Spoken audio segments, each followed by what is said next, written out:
Hi, I'm Keith Freeman, owner of Freeman Homestead Farm.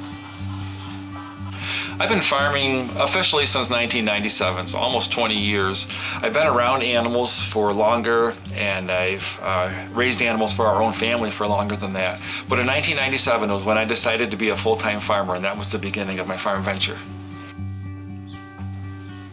The main reason I became a farmer is because it's what I love doing.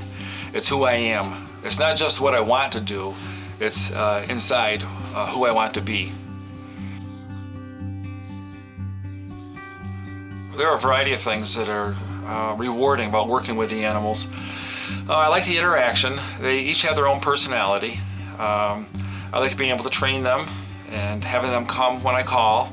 I like moving them to fresh spots in the pasture in the summer when I have them out in the pasture grass.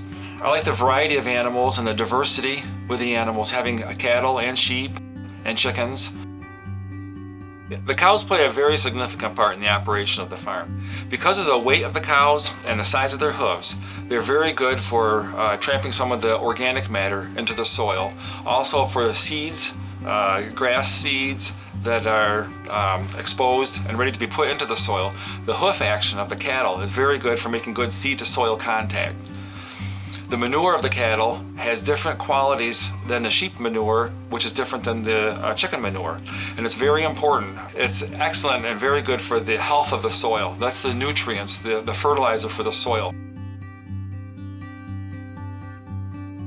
I have two different breeds of sheep. I have some Icelandic sheep and also some horned Dorset sheep. Some of the differences would be the types of wool. The wool on the Dorset sheep is a little coarser. The Icelandic sheep wool seems to be a little finer and nicer for articles that would be in contact with the skin. The personalities are different of the two types of sheep, but in general, they're still sheep. They love to forage, they love to graze, and I enjoy just seeing them when they're out on pasture. The type of chickens that I choose to have are Partridge Rock. They're a dual-purpose breed.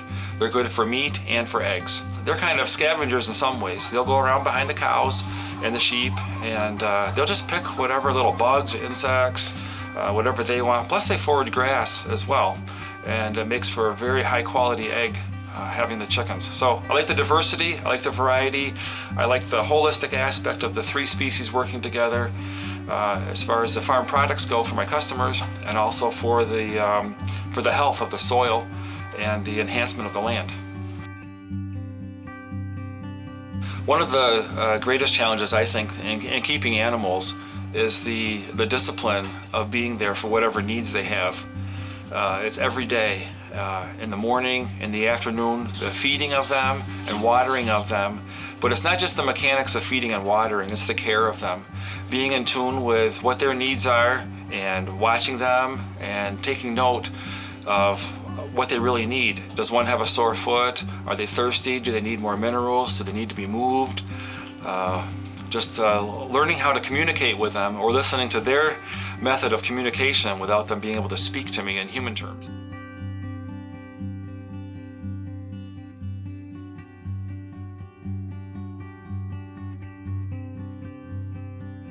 In music, there's artistry, and in farming, there's artistry. I can view the land as like my large canvas, and I'm transforming it somewhat into what I picture in my mind by having the animals on the pastures and seeing the colors of the greens and the blue sky, the water, the interaction of animals and the environment is all part of the artistry of it as well.